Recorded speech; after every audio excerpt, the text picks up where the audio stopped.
Happy Saturday, everyone, and welcome back to Reset with Coach Lowe. I hope you are having just an amazing day out there in the world. Hopefully, you have enjoyed maybe some kind of football game or uh, a preseason basketball game. I don't even know if that's happening yet with the kids, but whatever it is that you find yourself doing, I hope that it has been amazing. Well, we are back here on Reset to talk once again today about the marriage relationship. And again, not a whole bunch, but I'm going to share a couple of nuggets to just keeping your marriage tight. And, I know that most couples will have some up and downs in your marriage. And sometimes you just feel like you're at your wit's end. You don't know what to do now. You don't know what to do next. And things just really can feel like they're out of sorts and you don't know how to find your way back to each other. Well, today I came with a couple of nuggets to just kind of help you to navigate some of those challenging places that you might find yourself in the marriage relationship, but things that you can do that keep things tight, keep it locked down, keep it sexy in the marriage relationship. And that's very, very important. So let's go and dig in. And the first thing that we want to reset is in our marriage relationship is how we see that relationship. Is so important to continue to date your spouse. That's how you met. That's how you got to know each other. And so yesterday we talked about how important it is to be a fun spouse, to be willing to do fun things. But in the marriage relationship, in order for you to connect, it is imperative for you to spend quality time together, not talking about the kids, not talking about work, and not talking about issues in your marriage, but just spending fun time together, a date night. I don't know. Everybody's situation is very, very unique. But what I want to suggest is that no matter what the circumstances are, you will do everything in your power to make sure that you spend some time together, some very intentional time, plan it out, put it on the calendar, whatever it is that you have to do what is necessary to allow your spouse, the one you love the most, the one you said I do to, the one you said till death do we part, do what it takes to keep them close, to stay connected, to stay involved with one another. And so that is one of the ways to do it. So for some people, well, I'm going to say what I would suggest is that you make time for each other at least once a week. It can be whatever day works best for you and yours. It can be in the house, it can be outside of the house, just depending on what your circumstances are. I think that it's really important for those who are parents to get outside of the home and maybe bring someone in the home or take the children to someone that is safe and where you know they will be loved while you are away investing in one another as you strengthen your marriage on this really, really hot and spicy date that that you're gonna experience. So keep the spice, the hotness, the sexiness in your marriage by making sure that you continue to date each other. So, second, it is so important for you to always remember, put your spouse first. Outside of God, there is no one, not your parents, not your children, not your job, not anything else. Nothing else should come before your spouse after God. And so I want to encourage you that when the children are trying to play both ends against the middle, when your parents are, when you have perhaps shared some information and your parents are now volunteering their opinions, and they're taking sides, and it feels like there may be some divisiveness involved, whatever the case may be. Don't allow outside influences to come in and infiltrate what God has joined together. I encourage you with everything in me to govern, to guard and protect, to just do everything that you can to sustain your marriage and keep all of the negativity out and the opinions of others and the children that just want to have their way. So they gonna go to mommy, they gonna go to daddy, they gonna say, well, daddy said and mama said, and so really at the end of the day, I just believe that it is so important, like we talked about yesterday, to make sure that we are staying in communication with one another and that we are sharing those things that may have a tendency to hurt our feelings, or we might um we may feel, we may become frustrated, or we may resent the fact that, one spouse may allow their parents to have a space in the relationship that is just not, it's not right. It's not right. And so, a lot of the time when we share things with our parents that are going on in our marriage, those things really hurt us. And it's funny that I'm talking about the marriage relationship. On last night, I had a phenomenal time with a group of girlfriends, and we were just able to just have a really sweet time together.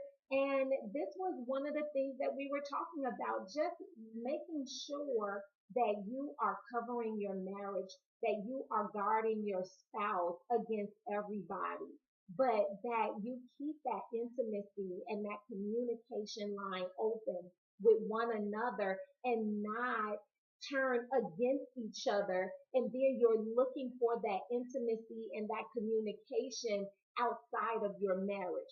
So keep it tight, lock it down, enjoy your marriage, enjoy your spouse, but that you you are first place in one another's lives, not allowing anyone or anything outside of God to have a space that is not made for them. So, I'm going to move on to the third and final point that I wanted to make, and that is, in the marriage relationship, there are going to be some times, tough times.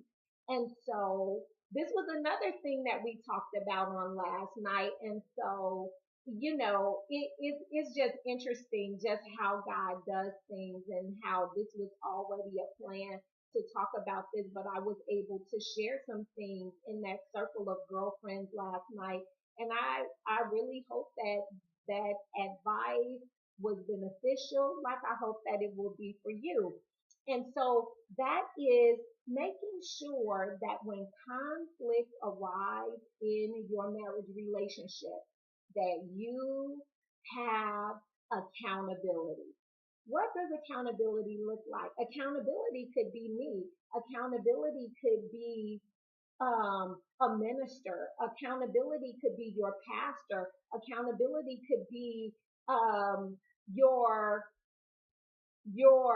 a friend at work who has had much experience in marriage and married many years, so they have that experience and they are very objective in their opinion and sharing their own life experiences to help you to kind of navigate your process.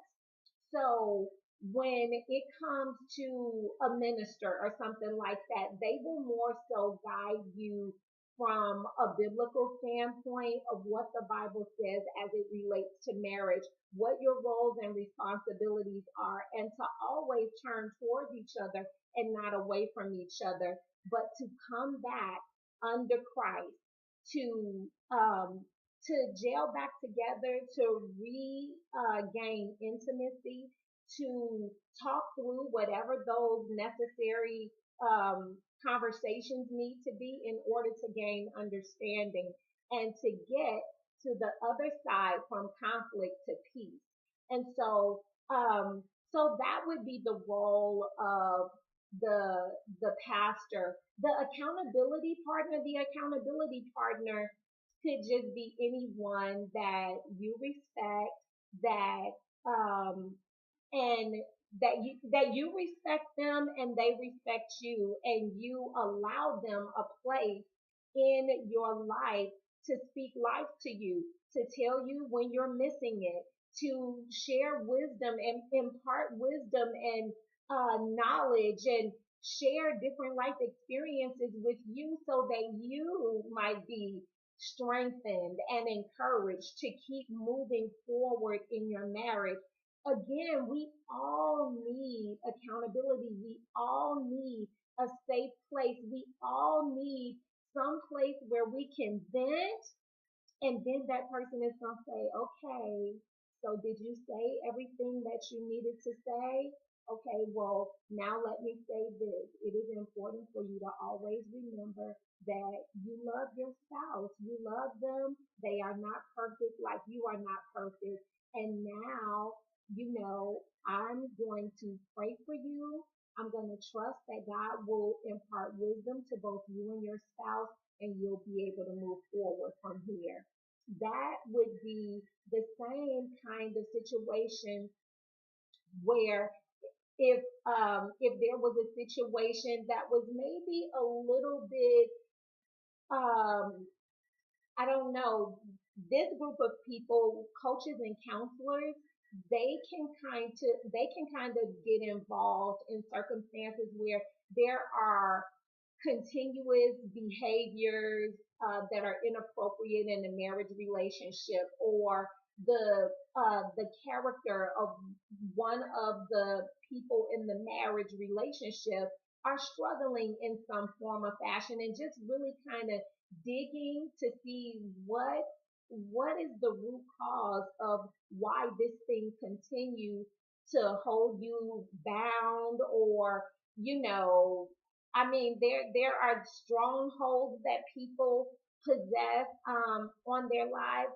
and so we just never know what is in operation. Sometimes, even with the one that we love, sometimes they don't even always know.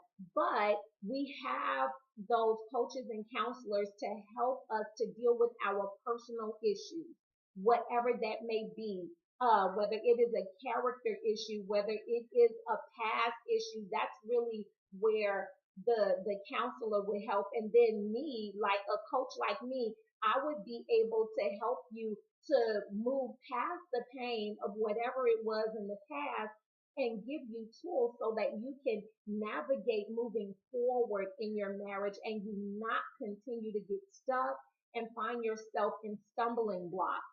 So, um, so that kind of wraps up this segment, but I just want to encourage my married people. I love you all so much. I really, really believe in the marriage relationship. It is not the world's idea to be married. Marriage is God's idea. It is his idea. It is his ministry, and the world has come and perverted it and done all kinds of stuff. But at the end of the day, marriage between a man and a woman is very, very near and dear to the heart of God, and that makes it near and dear to my heart. And so I encourage you to reset your mind. Make sure that you're keeping the spice in your marriage. Get out there, have a good time, go dancing, go to the movies, have some dinner, go to the park, have a picnic, do whatever it is that you need to do to keep the fire, keep the spice, keep the sexy in your marriage. And then second, making sure that your spouse know that they are first. Reset. Think about that. Sometimes we have put everything, the kids, your parents, work, everything, we put it before our spouses, and then we don't understand why they don't feel significant in the relationship. Well, that would be the reason why, but we have the opportunity today to reset our minds, to rethink it, and understand that there is help. Help is available. Third is to make sure that you have that accountability, making sure that when conflict arises in the marriage relationship and there are different things going on, that you have someone to hold you accountable, to help you to work through your circumstance, whether that means by venting, whether that means by, um, connecting you to someone else, whether it be a pastor or a counselor or a coach that could support you right where you are in the midst of the challenge. So let's reset. Let's get it together. Let's stay married. God bless you. What God has joined together, let no man separate. And that is what we are standing on. So again, happy Saturday, everybody. I am so glad that we had this time together. And I wish you a amazing amazing remainder of your weekend. Make it great, be great, and hold it tight together in the marriage relationship. See you later. Bye bye.